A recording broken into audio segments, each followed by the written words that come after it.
by The Sound of Violence. Now, I got to ask you, since you brought up Cowboy, he's getting ready to take on Gaethje a number of days. Who do you like there?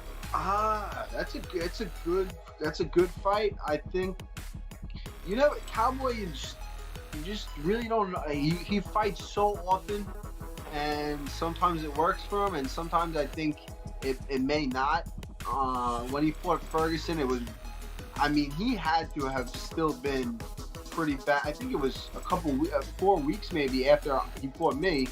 I'm watching this fight, and my legs are still banged up like crazy from all the kicks and everything. So I'm like, this motherfucker. I hope that he went into that fight. Not that I hope he went into the fight injured, but for my soul, I hope that he went into that fight with some bumps and bruises. He had to have it. It's like impossible not to.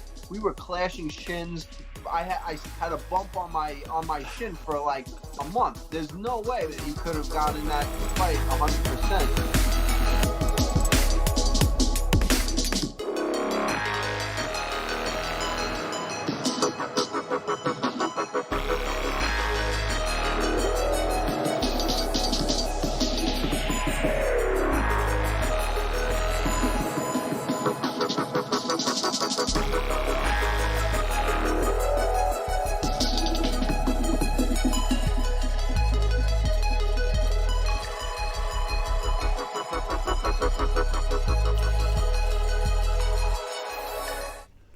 All right, everybody, we are back. Yeah, we are. And we are going to jump into this UFC Vancouver card, which is starting, I think, as we speak. I don't know. I can't pull it. I haven't pulled it up, but it's going on real fucking soon if it hasn't started yet. Yeah. Shouts out to the fellow Canadians out there. I mean, we're not Canadian, but it's in Canada, so. I like to think myself as an honorary Canadian for no reason. Fuck. Oh, never mind. Sorry, I'm hearing noises. Yeah, I played hockey. I'm a fellow Canadian, right? All right. So where the fuck are we right now on this card as it's happening? So we're gonna start at the bottom of the card, which I'm guessing this Propolek versus Hubbard fight is about to start here very soon. So we're gonna burn through these first couple, also just because I don't have a ton to say about them. Although I should pull up our picks from last week because you did pretty fucking good, dude. Nice. I don't remember how. I think I went about even. Shouts out to a couple fucking split decisions. Let's see. UFC 242 looks like you went 1, 2, 3, 4, 5, 6, 7, 8, 9, and 4, and I went 7 and 6. So, way to go. At least you're above 500. Yeah. And then on the Bellator card, you actually did pretty fucking good, too. Which is ironic. I think you went 4 and 1 on the Bellator. No, yeah, you went 4 and 1 on the Bellator. Or no, 4 and 2 on the Bellator card. I went, well, we'll just say worse than that. I think I went 3 and 3. But anyway, we're going to get into this Cowboy versus Gaethje card in Vancouver. There's a lot of fun, even matchups. Not a lot of names and not a lot of footage out there. Especially shouts out to ESPN Plus for not putting any of the ESPN fights anywhere ever. It's so fucked. I'm assuming. So the UFC has stated. By the way, if you guys are watching the video version, you guys can see Chris's video resizing on its own all the goddamn time, and I can't figure out how to stop it again. But hopefully it won't just overlap me. But no, the UFC has been saying a lot about their relaunch in October. Or I think it's October. I think it's supposed to relaunch this month at some point. I'm hoping that includes getting better and quicker turnaround time on fights from ESPN or ESPN Plus. We'll see. But good God, they need to do something. Because I couldn't even watch half these fucking people's fights outside of illegal means. So. Yeah. So why don't you start us off with the first fight? Propolek versus Hubbard. We got a welterweight bout, or is this lightweight? This is lightweight. Lightweight bout between Canada's Kyle Propolek going up against American fighter Austin Hubbard. Last time we saw Mr. Prepelec was at UFC on ESPN +9, which was just this past May, where he lost a unanimous decision to Nordine Taleb. His opponent, Austin Hubbard, last time we saw him, he's also coming off a unanimous decision loss, but his was to Davi Ramos, which was the one card later, back in May. I have no fucking clue what I'm going to do with this fight, so I'm just going to say Prepelec is going to win by decision because it's in Canada. Yeah. Boy, this is straight coin flip for me. I don't know. The Cody Pfister fight, he fucked up Cody Pfister for 3 rounds real bad. Apart from getting taken down a handful of times, but he was just clubbing the shit out of Cody Pfister for that whole thing. I believe the Nordine Taleb fight I couldn't even fucking find online, much less through legal means. Yeah, I don't know. The sample size is so small for both these dudes. It's a real fucking pick 'em. I might. You know what? I am going to flip this fucking Weinstefeiner Fest beer bottle cap. Chris, you want label or no label? I'm gonna say. I'll say. Well, I don't care. Yeah, but is Prepelec label or no label? Make him a label. All right. I got Prepelec label. Okay. Oh, it flipped as I showed it, but yeah, I'm fine with that pick. That's probably the way I was leaning. I don't know how to feel about it. I didn't see enough footage of either one of these dudes to be confident either way. Normally, I'd probably lean Hubbard a little bit because he has LFA experience, but his LFA experience, it's 2 fights, so I'm not making too much out of it. So I'm leaning that way. What about you? Oh, I'm going Prepelec decision. It's in Canada, and it'll probably be like a really close fight. So they're like, fuck it. Makes sense to me. And then the odds on that are Austin Hubbard is a slight favorite, -139 to +117 of Prepelec. This next fight we have. I'm guessing you're on decision also on that? Yeah. Yeah, same. Is a men's flyweight bout? Nope, bantamweight. You can never tell anymore if these two fucking divisions. They're basically one and the same now. Bantamweight between Louis Smolka and definitely not Rory McDonald, as I initially read that, but Ryan McDonald, an American fighter. Close. Yeah. Actually, not so much. Yeah, no. Last time we saw Louis Smolka, he got triangle choke submitted by Matt Schnell just in the middle of the first round, just this past March. For that, he had submitted Sumo Jerry. Sumo Jerry, who looked fucking dope last week. Yeah. Last time we saw Ryan McDonald, he lost a decision unanimously to Chris Gutierrez. Was Sumo Jerry 2 weeks ago? This is all fucking blending. Yeah, it was 2 weeks ago. Jesus Christ. Okay, keep going. And then Ryan McDonald, he's coming off a loss as well. Both these guys have some submission wins under their belt. Also, I'm going to go Ryan McDonald. I don't know. Only because maybe Smolka got submitted last. Sure. I don't know. What method you on that? Submission, like round 2. Wow.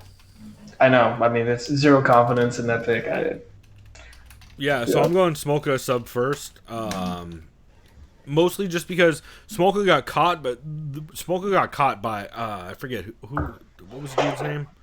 I always fucking mix him up with the other guy. Matt Schnell. Thank you, Matt Schnell. He got caught by Matt Schnell, but he caught Matt Schnell in multiple attempts that were pretty goddamn deep, and Matt Schnell was able to reverse him enough times and catch a goddamn wild finish. The Sumo Jerry fight, he fought through a bunch of like kind of decent triangle attempts and a couple other subs, but he's able to fight through it. I wonder. I'm leaning Louis Smolka via sub in the first. The only thing I'm not sure about is I don't know what to make of Ryan McDonald yet. Because he's fought dudes who he was clearly 183 favorite over not Rory McDonald. This next fight we have I should be back out of the Matrix, luckily. You are. This next fight we have, I believe, is a men's featherweight. We have between returning to the octagon after about a year layoff, Chaz Skelly going up against Jordan Griffin. Chaz Skelly, last time we saw him, he got Darce choke submitted by Bobby Moffett in the middle of the second round. Had a couple of canceled bouts. Jordan Griffin, last time we saw him was UFC on Fox 31, where he lost a unanimous decision to, this is also about a year ago too. Okay, Dan Ige, who's been looking really good. Super good. Definitely helps that he's an AKA and he always trains with Habib. So that would, I think anyone's grappling would improve. Anyways, I have no idea who the fuck to pick for this fight. Yeah, I could see that. Except evidently, I don't know if I was high or drunk, I apparently added Chad Skelly as my flex play this week. It's not a bad flex. Yeah. I think Skelly probably has the better ground game over time. Oh boy, that dog really is snoring, huh? Yeah. But shouts out to English Bulldog. Oh, she just got up and looked at me. This is fucking hilarious. Want to say hi, Ruby? Oh, hi. To be fair, dude, Chris, fuck you. You just woke me up. Chris's dad's dog Ruby is fucking the most adorable giant tubby bulldog. It's fucking very she really cute. is. She's like some Hollywood shit. Yeah, she's ridiculous, but very cute, and also very jealous. That bitch does not like anybody else getting attention. Nope. Let's see. So with Chaz Skelly and Jordan Griffin, man, I've been going back and forth on this one. I don't really know what to make of it. I think Chaz Skelly will win longer grappling exchanges. But Jordan Griffin's with Rufus Sport, which makes me nervous about how the fuck Chaz Skelly's going to look on the feet in this. Ooh, that's a good point. Man. Yeah. I guess I'm taking Chaz Skelly off of strength competition. I guess, but I don't feel good about it. Yeah, I'm just going the same way. Decision? Yeah. Yeah, me too.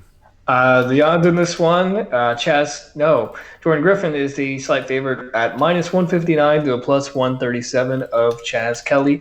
Take that as you will. This next fight. It kind of makes sense. Chaz Skelly didn't look great in his last fight. Also, though, it should be noted that Darce finish was the one that was contested.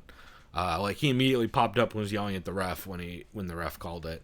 But he looked like he was almost. That was the one where the ref sat and looked at the replay for 14 times and was looking like an idiot every time and just looking more and more confused and angry. So.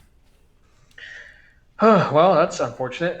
Also, this Weinstefeiner Fest beer is fucking saving me right now from this heat. It is 97 fucking degrees out here in Santee, and I have no AC on. So, shouts out to the ever great New English Brewing's English Brown Ale, one of the best English brown ales you can try in San Diego. I've become a great fan even of New English Brewing as of late. They have some great stuff.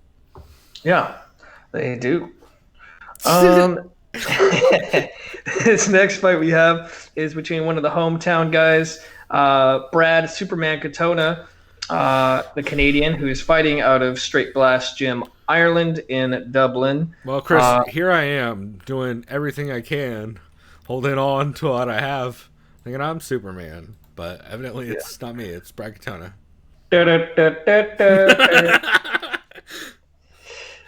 Hunter Azure. Yeah. Not so confused about this fucking card. I'm pretty confused about this card, to be fair. Why is it happening? Yeah. So here he is, Hunter Azure. 7-0. He might be Superman because he's undefeated right now. So this is UFC. I'm say he's not an alien, but keep going. Yeah.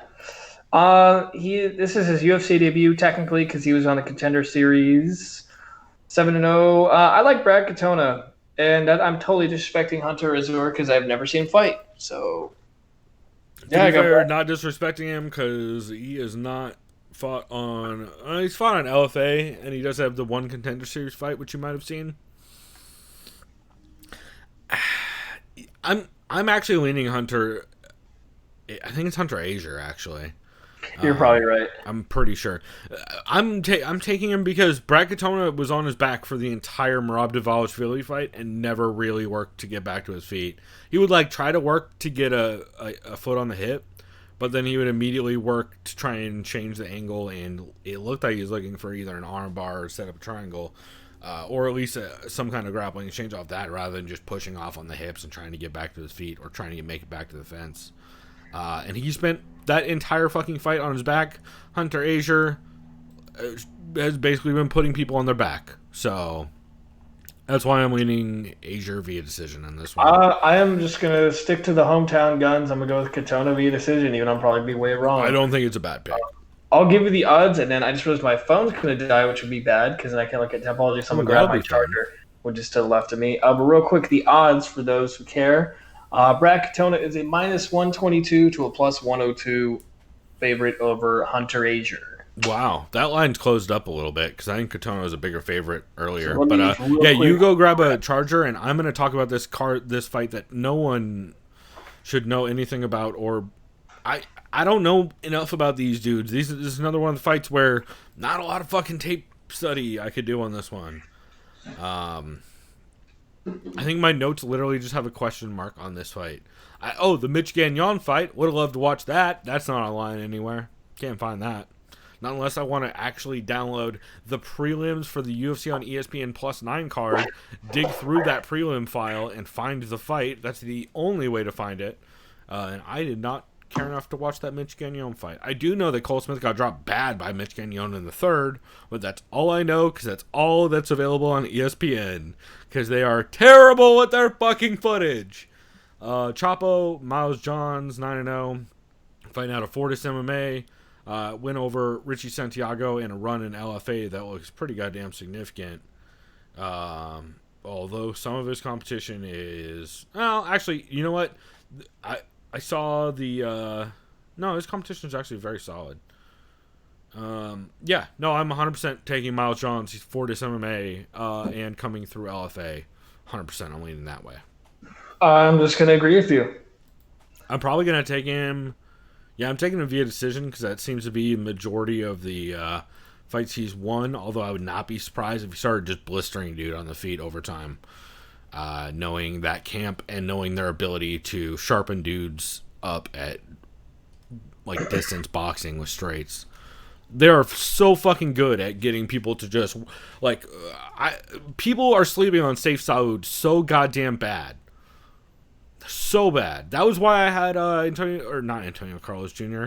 That's why I might not have Antonio Carlos Jr. this week. That's why I had Carlos Diego Ferreira last week. I was like, Fortis MMA. Fucking that dude's going to throw long straight punches down the fucking pipe most of the time and put pressure on with footwork, and that is a bad fucking combo for a lot of fighters. So yeah, I'm taking Johns via decision. I'm just going to agree. I got Johns via decision as well. The odds on this, we have Johns is a minus 141 to a plus 120 favorite over Cole Smith. Take that as you will. That sounds about right to me. This next fight we have is a men's heavyweight bout between Brazilian fighter Augusto Sakai up against Polish fighter Marcin Tybura. Yep. It's a weird fight, but it's an interesting one. Last time we saw Augusto Sakai, he won a split decision over Andrei Arlovsky. This is past April 27th. Last time we saw Marcin Tybura, he lost to Arbak, Shamil Abdurakhimov. So I'm going with clubbed by him. I'm going with Augusto Sakai. That's not a bad pick. Augusto Sakai's been looking good. He's real good at slipping his head off the center line and bombing on dudes. Like that's what he did against Chase Sherman consistently. And looked real good doing it. I don't know. I've been going back and forth on this one a lot. We haven't really seen Augusto Sakai on the ground at all, really, against that's a good point. Even mid-level competition. Although, well, that's not true. We like back in Bellator and stuff, but I mean, as of late, like within the last couple years, he's just been standing and banging with dudes. Marcin Tybura I am fairly confident he will lose this fight if he stays on the feet. However, if he can all get Sakai to the ground, I think he pounds him out pretty consistently. Or at least wins rounds that way. Man, I think I'm taking Tybura via TKO. No, you know what? I'll take Tybura via decision, but God, I don't feel good about it. Because the way he got smashed by Derek Lewis and Shamil Abdurrahimov, while they are much more athletic than Augusto Sakai is a banger, and he will absolutely light somebody up. And I remember Chase Sherman had a hell of a chin. Right. Sakai. But Tybura was on top of Derek Lewis for a decent amount of their fight, so it's I just don't know what to make of him yet. But I'm gonna take Tybura via decision. What method do you have for Sakai? Decision. Damn, this is about to be a hell of decisions according to us. Okay, and then the odds for those who give a shit. We got Augusto Sakai at -132 to +109. Marcin Tybura. Take that as you will. This next fight, I'm excited for. We got Austrian fighter Misha Serkinov, who's looked like a fucking unit. At the open workouts, he even duct taped his wraps, which is interesting, or his wraps were made out of duct tape. Because his coach said it keeps the wrists more secure. I'm like, okay. Going up against our boy Jimmy fucking Crute. Jimmy fucking Crute. Yeah. I got Jimmy Crute by violent knockout. But I'm not going to take anything away from Serkinov because that dude likes to stand and bang as well.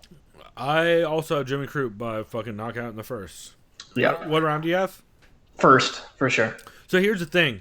I would absolutely take Serkinov via decision if the last 5 fights he's had. Serkinov hasn't gone out of the first round since June of 2016.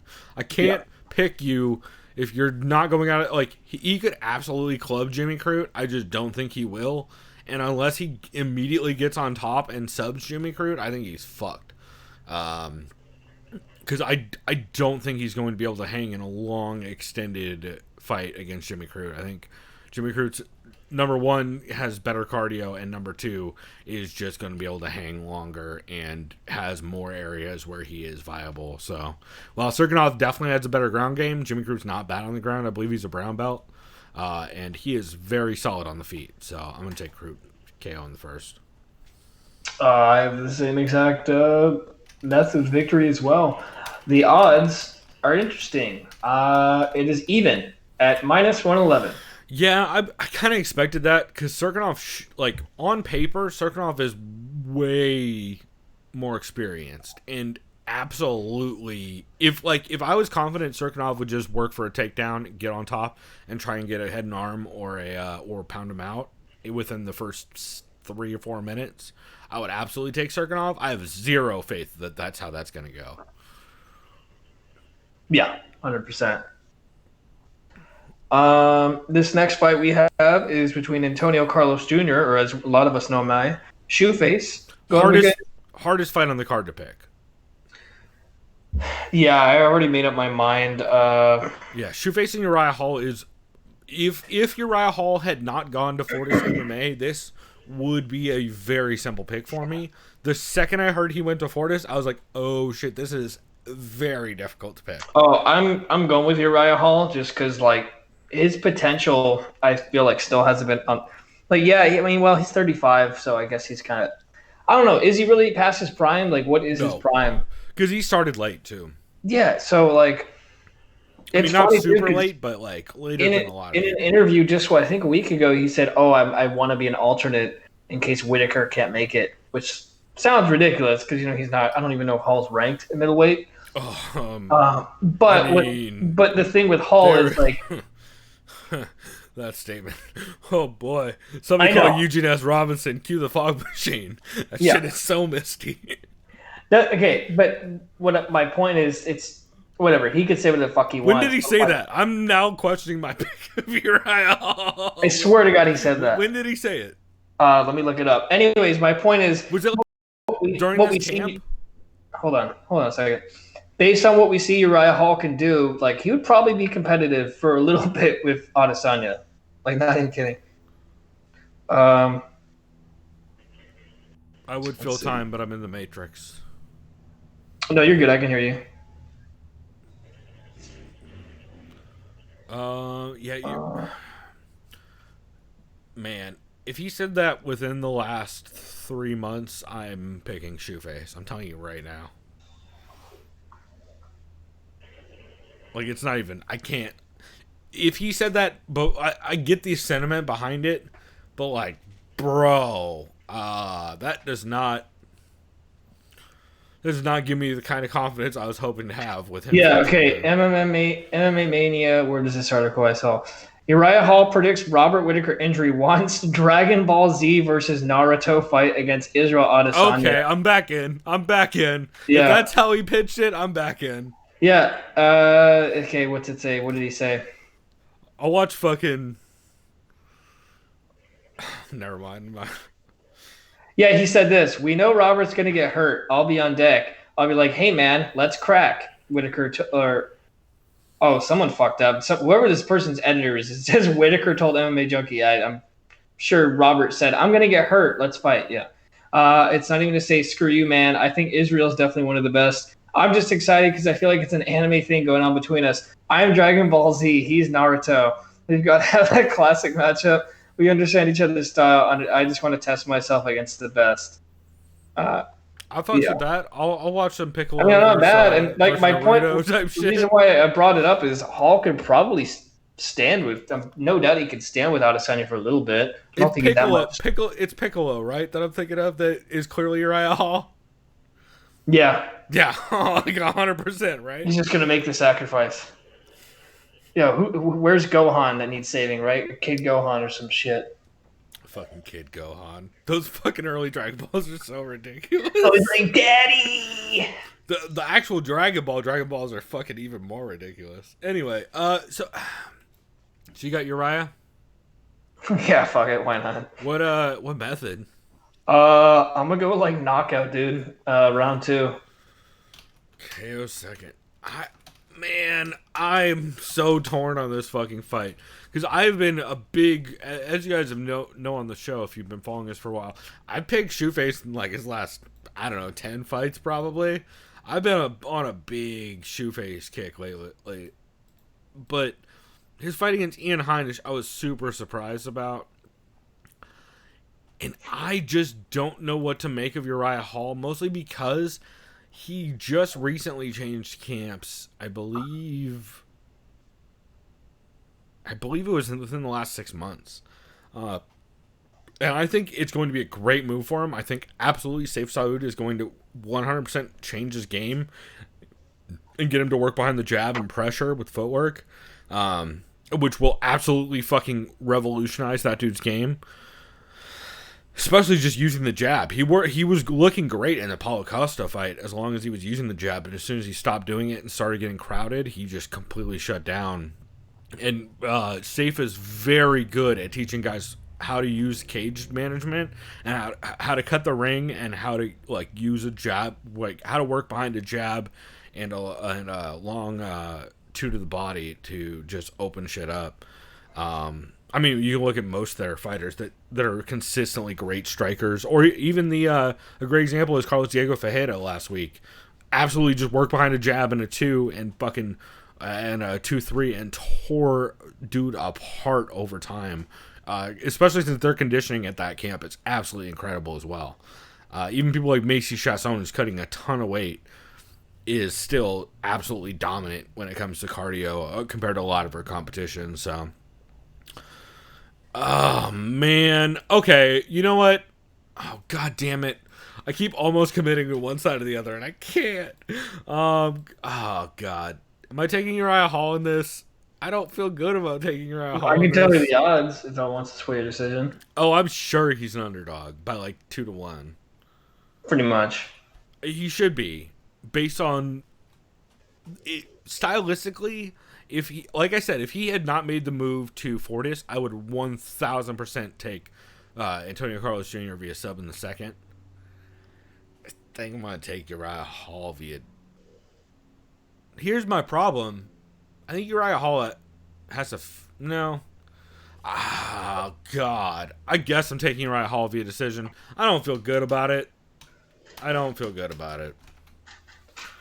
Fuck it, dude. I just get on. believe that Safe Salud's going to teach him. Like, Macy Chasson is one of those fighters who is great in the clinch and is great at keeping. And is clearly, since the Ultimate Fighter in her last couple fights, has gotten much better at managing that distance. And I think that's going to be a big factor in this fight is can Uriah Hall not get pressured straight back against the fence? Like, can he take angles off and open up the cage and also work behind enough strikes to get Antonio Carlos Jr. to hesitate just walking forward on him? Because that's what Antonio Carlos Jr. is going to do. He's just going to walk forward, try and cut the cage, try and push it into the clinch and get the takedown. And that's a tough fucking out for Uriah Hall stylistically, but I'm gonna lean that way. I think Safe Side would probably have something up his sleeve, and I'm very high on that. Yeah, so. Yeah, you're right about the odds. Shoeface is -250 to +198. Yeah, that sounds absolutely right to me. If it like I said, if it wasn't for Fortis, I would have a completely different take on this. Also, I am switching over to Old Fashions because it's a fucking 1,000 degrees in here. So cheers. This next fight is at blown weight between Michel Pereira, the Brazilian, and Canadian fighter Tristan Connolly. And you're like, what do you mean blown weight? Well, it was supposed to be at welterweight, I believe, and Michel Pereira blew weight. And then he also did a backflip off the fucking scale, so now they had to recalibrate the scale because he's, he didn't give a fuck, and then he was doing. He also refused to cut the extra pound after, because he had an hour to cut an extra pound, and he just like, nah, I'm good. Take 20%. Which, by the way, I apologize to Michel Parceres because that's the other Michel, because I keep getting him confused. Even though the other one's your bell. The other one's he's way smaller, right? That was a sweet Beatles reference I just made. Oh, see, I've never been a big Beatles. I like some of the Beatles songs, but I'm just like, I'm so mentally checked out. You're clearly no George Harrison fan. Yeah, right? It's like, no, man, it's all about Ringo, clearly. I mean, honestly, he might be the most likable. I feel like if you were to meet a Beatle, right. Ringo would by far. I'll just say it right now. I'm going to trigger a lot of people. I feel like John Lennon would be a massive cunt. There, I said it. But whatever. Well, yeah, definitely back more when he was alive than nowadays. But okay, then now he's just a massive dead cunt. Sure. Yeah. Anyway. You bang what you are, as they say. By the way, if you ever want a good laugh, watch a video of when John Lennon was with Chuck Berry. I can't remember what song they sang together, but Yoko Ono. Yeah. Oh my God, the Joe Rogan clip. Watch Joe Rogan and Bill Burr talk about that. That's the only. They do? Okay, that's amazing. Because Trevor showed me that clip, and he's like, just look at Chuck Berry wanting to slap that bitch. No, yeah. I'll put a link for the. If you look in the well-rounded in the description on the podcast version of this, I'll have the link to Bill Burr talking about this. It's the greatest. Bill Burr talking about Chuck Berry's eyes while Yoko Ono squeals is the fucking greatest goddamn thing ever. It's almost better than "Fuck the Liberty Bell." Oh yeah. That whole Philly rant, goddamn. Okay, so anyway, Michel Pereira, Mr. I blow weight, and then my fucking pre-workout kicks in, and I do stupid flips and shit on the stage. Last time we saw him, he violently knocked out Danny Hot Chocolate Roberts last May. Yeah, with the crazy flying knee. Before that, he was doing fucking flying stomps, flying back handspring stomps to dudes' faces illegally on accident in Road FC. Fucking Jesus. Michel Pereira's got to be the wildest man in MMA. Yeah, I was going to say him and the other Michel are both crazy. The shorter Michel, who's like 5'7", and also fights in the same weight class. So maybe they'll fight each other. Who knows? That's what I'm thinking of, right? Michel Parceres, he's the other guy. He's like tiny. He's like built like Matt. He's the tiny fucking tank dude. Yeah, that's Michel Parceres. So maybe he'll fight Michel Pereira. That'd probably be very. Parceres might have moved up to 85. Wait, what? Or wait, did he move up to 70 from 55? Yeah, no. I'm like, dude, that dude's like 5'7". I know, but he's fucking very wide. But then again, Deron Wynn, he's also like 5'6", and he's like 185, so go figure. Yeah, but he's a wrestler. Anyway, I got Pereira all day in this. KO probably in the first. Yeah. Also, shouts out to that sleepy ass dog in the background. Yeah. Now both of them are snoring. That is such a distinct snore. Oh my gosh, sounds like you're in fucking Land Before Time over there. Yeah, where's fucking Littlefoot and Ducky and what is it, fucking Sarah? Like, how are they? Like, let's just give the dinosaur a fucking real name. Yeah. Sure. No, you're just fucking Denver over there, hanging out with the last dinosaur. Where's Sharptooth? There's a deep fucking Land Before Time 4 reference or whatever the fuck. I know, was. right? What's the one with that? I don't know. The odds for those curious. Wow. Okay. Yeah. Michelle Pajeda minus 500 to plus 368. Yeah, I was gonna say at least 4-1 because this dude's a super late. It's like I think he took this fight this week. Oh, okay. Because Pajeda's opponent dropped out, and then it was TBD as recently as like Monday or Tuesday because I heard it on a lot of podcasts. So this fight's interesting because the last time we saw him fight, we saw him live fight. Yeah, we saw Todd Duffy get snuffed out against Frank Mir in person, and I felt real bad cheering so hard and then realizing, oh god, it's been 2 minutes and he's still on the ground. Yeah. It was fucking. It was I know some people saw him weigh in. They're like, oh, look at it's post you saw the Duffy. It's like, sure, you can make that comment, but also know how many injuries and surgeries he's had. But dude, he was really fucking jacked back in the day. Oh, I know. No, I didn't say I disagree, but I'm just saying, just give him also, kind of. I'm just saying, I did some tape study, and good God, that dude was very red and very swollen. Yeah. He's going up against fellow American fighter Jeff Lights Out Hughes. That's right. And Jeff Hughes, you will remember from being the guy with the fucking hidden swastika tattoo on his back. Oh, well, okay. I hope Todd Duffy is. I know we're supposed to be objective, but fuck this guy then. Go Todd Duffy. I hope you knock his ass out. Yep. Yeah. Because no one should like Nazis. I mean, and if you get blocked by Nazis. Unless your name's Faruka. I almost said Faruka Salt, but that's the Harry Potter character, right? No, that's like an alternative band. What the fuck is? Oh no, that's right, because that's the character from Willy Wonka. Willy Wonka, what the fuck is the name of Fairuza Balk? Fairuza Balk from American History X. Oh yeah, isn't that's like the character? Fairuza Balk, that's like the girlfriend, right? Yeah, Psycho. Yeah. Jeff Hughes.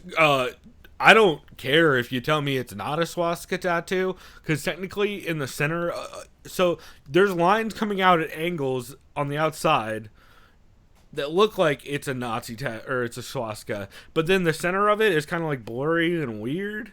But like if I was to get a tattoo and I had a design idea, and the center was blurry and weird, but the outside still looked like a swastika, I would have a fucking problem with it.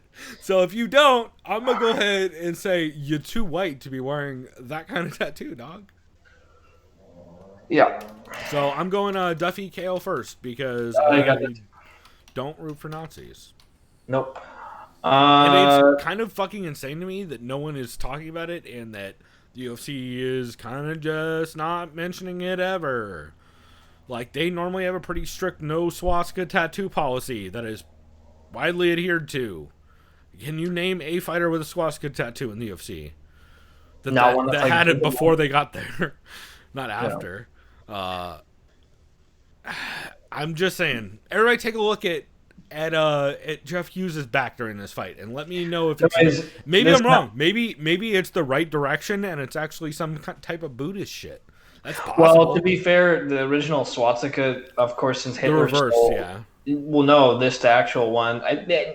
It was like an Indian sign of peace, and I'm not talking about Native American. I believe it's swapped, like backwards. I believe it's that's probably a power swap of it, yeah. Yeah, but it's like in India or Hindu culture. It means like, I think, something peaceful. Yeah, I forget which podcast recently talked about. It was really fucking funny. I can't remember who it was. So the how there was swastikas everywhere. Yeah. Oh God! Oh no, it's Bert Kreischer and Tom Segura on Two Bears One Cave, where that was the one that they edited together of Bert Kreischer sounding like a Nazi. Oh great! Yeah, that show's very good. Jeff Hughes, the Nazi fucker. To be fair, don't know that he's a Nazi. His I know. tattoo just looks like a fucking swastika. So. Well, I'll have to be the judge of that. He's a -123, slight favorite over +104 of Todd Duffy. Yeah, better wrestling and more experience as of late. I'm not surprised, but I can't pick a dude with a swastika tattoo. Potentially. Well, No, I don't care if it. I can't pick a dude that has a tattoo that looks like it's a swastika. a suggestive tattoo. Let's leave it at that. Yeah, so next up we got Ukrainian fighter Nikita Krylov, the minor, going up against Glover Teixeira. I'm liking Glover in this, Yeah. like, by a lot. Yeah. Yeah, I got Glover via submission. Yep. Round one, why not? I have the exact same take, except the only difference is round 2 sub. I don't. Actually, it probably should be round 1, now that I'm thinking about it. Yeah, actually, you know what? I'm going to take the first round also. I've seen Nikita Krylov get goddamn housed by people on the ground way too many times. And I've seen Glover Teixeira, even while wobbled as fuck, get a takedown against a semi-decent grappler. I just don't have any faith that Nikita Krylov, if he at all ends up on the ground, I think he is going to get absolutely housed by Glover. He could absolutely catch Glover early, but if he doesn't catch Glover early, I think he's in deep trouble. He's not known for late knockouts, or even being great down the stretch. And Glover is not. He's not been a dude who's been known to gas terribly except for against very elite fighters. Yeah. So I agree with you there 100%. I mean, Glover's only losses since. Okay, he had a loss in his debut. He had a loss against Ed Herman in 2005 in his third fight ever. He had a loss against John Jones in 2014, Phil Davis in 2014, Rumble Johnson in 2016. Oh, God, that was bad. Gustafson in 2017, and Corey Anderson in 2018. None of these people have in common anything with Nikita Krylov. I like Nikita Krylov. He's a banger. He's a fun fighter. He looked very impressive against OSP, who is also geeked as hell, as Eugene S. Robinson would say. And I just can't. I can't take Nikki Krills or Nikki Thrills in this fight at all. Nor can I. The odds That'd of be a it. big favorite. Oh, what the fuck? Okay. Nikita Krylov is a -135 over a +113. Okay. Maybe there's something I don't know about Glover's health or well-being. Yeah. Because I don't see any reason why Glover shouldn't be like a -250. Yeah. Other than age. That's it. All right, well, moving on to the main event. Speaking of getting finished in the first round, we have Donald Cowboy Cerrone, who just fought 5 weeks ago, or something like that, going up against Justin The Highlight Gaethje. Yeah, I got Justin Gaethje by violent knockout in the first round. No, wait. Cerrone's last fight was Ferguson, which When was was June 8th. So 3 months I'm thinking ago. of someone else. Okay. You're thinking the fight before that, or that he took 4 weeks earlier, because he fought That's what it was. Iaquinta on May 4th, and he fought Ferguson on June 8th, which is fucking insane. That's what it was. Yeah. And then I got Justin Gaethje. This is a terrible style matchup for Cowboy. 100%. He does not do well historically against pressure fighters like that. Gaethje's going to kick the fuck out of his cat. The only way I see this ending is if just Cowboy catches Gaethje. That's it. Step in knee is the because Gaethje does dip his head and Cerrone does counter forward pressure with knees. He did it really well against Hernandez. He did it super well against Hernandez, where Hernandez would just constantly step in and dip his head right into a knee over and over again, and that started to wear him down. But the thing is with Gaethje is Cerrone doesn't deal well with pressure. He doesn't deal well with pressure early. He doesn't deal well with body shots. all of these things lead to me picking Justin Gaethje via TKO round 1. Maybe KO. Yeah, so what I think happens next for the lightweight division is clearly you have Khabib and Tony December. Once Gaethje wins, which Cowboy can win too, but I think Gaethje's going to, once Gaethje wins, do Gaethje Khabib. Fuck it. That's such a fun matchup. Great fight. Let's do it. And if not that, okay, have Gaethje fight Conor. Have him fight Conor. Right. Well, do Gaethje Khabib if the Ferguson fight doesn't happen. Just do that. You already know, especially if Gaethje knocks Cowboy the fuck out, he'll fight in December. Are you kidding me? He'll be ready. I don't give a shit. Yeah. So let's do it. Because guess what? That's the only fight we're going to see Gaethje go, oh, wait, what am I really good at that I don't do? Oh, wrestling. That is the one thing is you wonder, Gaethje? No, there's no way he doesn't wrestle in that. That's why I want to see that. Besides Tony fighting Khabib, at least counter wrestle. Yeah, but you know what I mean. Like having to actually sprawl. It makes me curious whether Gaethje would go for a takedown just to do the same thing he does. He probably wouldn't give a fuck. His whole thing is I want to stand and bang dudes who want to stand and bang. But if a dude just wants to wrestle, a little bit of me thinks that Gaethje might go for a takedown on Khabib. Notice this. Every single person that Gaethje's fought in the UFC, none of them are grapplers. Unless you can correct me on that. Eddie Alvarez. Kind of. Yeah, he's pretty well rounded, but you know what I mean. Yeah, and in the UFC, not so much. Luis Firmino or Luis Palmino rather in but even then, Luis Palmino is kind of a banger too. God, dude, I loved those Palmino fights. Those were so goddamn fun. Those are gnarly. I think we watched the second one at Tap House, if I remember right. The odds, by the way, on this, you have Gaethje. What method do you have for Gaethje? Oh, knockout round 1. Same, yeah. Yeah. Gaethje's a minus 192 to plus 157. Let's see. Well, bad news, Chris. We already lost the first pick. Austin Hubbard got the decision over Kyle Propelek. What are you gonna do? Yep, my thoughts exactly. Yeah, I was just kind of looking. This thing's all fucked up. Anyways, that's all I got. What were the odds again? I'm sorry. It's all good. Minus Gaethje, I think, is at minus 192 to a plus 157 or something like that. Yeah. I'm surprised that's not a little wider, to be honest. Yeah. Probably should be just a little bit. But cool, man. Well, we will go ahead and wrap this episode here. But as always, you guys can find us at TSOV Pod on Twitter. That's I'm the one that mostly manages that, but Chris is on there as well. Sometimes I'll retweet shit just. That's right. Also, Chris is at Chris Madaffer on Twitter, as you guys can see on the video version, since I finally got some chyrons just in time for Chris's video to stop working succinctly again, where it won't stay in the same goddamn frame. So I'm working on that. In the meantime, you guys can also send us an email or hit us up on Twitter. The email is sovpod@gmail.com. Let us know anywhere you listen to us what podcast we should be checking out. There's always shows that we either don't have a chance to get to or didn't necessarily have in our queue. But as JF757 has done this week, and as Judo Bill and guys have done in the past, we always appreciate you guys reaching out, letting us know what shows you're listening to this week and which ones were your favorites. So that helps us make sure we get a chance to check them out as well. So always appreciate recommendations. Also, shouts out to the 3 people who have given us 5 stars on iTunes. We love you. Thank you. Our only 3 ratings are all 5 stars. You guys are the fucking best. If anybody wants to leave us a ratings on Apple Podcasts or iTunes, wherever the fuck they're calling that shit nowadays, or anywhere you listen to the show, we appreciate it.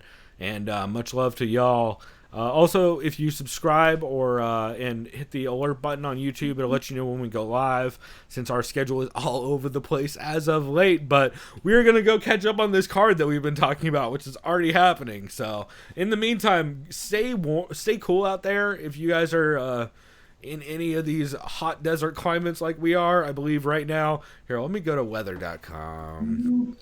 No sponsorship. Weather, Santee. It is 97 degrees outside. Shouts out to the dog, who has one of the funniest snores I've heard.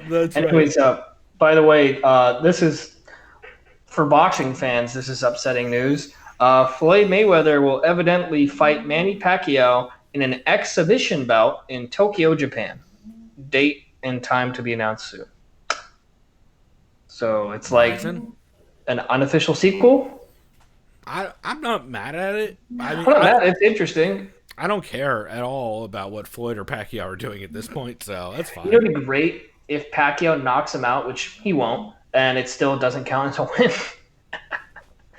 Or like as a loss. Oh, Floyd's never going to take an actual legit bout again. There's no reason for him to. Just take exhibition bouts and make that money, bruh. But that's my point. Like, say he were to lose, everyone would be like, oh, well, you lost. We're like, no, I didn't. But yeah. Cool, man. Well, we will go ahead and wrap this here. Chris, anything else you want to shout out before we get out of here? Not at the moment. Cool. Well, we will be back next week. I have no idea what card it is. It's a good one. I can't remember what, though. Here, I can look it up. Oh, God. This was harder than I thought it was going to be. I shouldn't have clicked on Donald Cerrone's goddamn... there we go. Is this one Rodriguez? Oh, it's the Mexico City card with Rodriguez versus Stevens. Oh, also, sweet. Angie Hill's on this card. Oh my God, this is a tiny card. It's Oh, a by the 10 fight card. Oh my God, Chris, we have a 10 fight card next weekend. I'm so excited. But, that team by the set way, is great. Shouts out to Tyson Fury is fighting tonight against Otto Wallen, who's from Sweden. Yeah. And at the weigh-in, he wore a Rey Mysterio mask. Because apparently they're fighting for like the Mayan belt or something interesting. Sure. Celebrating like Mayan culture. Sure. The Mayan belt. Yeah. I don't know. So I bet the Mayans are super happy. The Mayans would have sacrificed Tyson Pedro. Tyson Fury so fucking fast. Yeah. Oh man! Like, all right, look, white devil. Let's kill him. Yeah, exactly. All right. Well, on that note, now that we're gonna end this on the White Devil. Thanks, Chris. Appreciate that. We are gonna wrap this here, but as always, we appreciate your feedback. Let us know what we can do better. Let us know what shows we're missing out on. Till next time, everybody. Go do something decadent. We out. Late.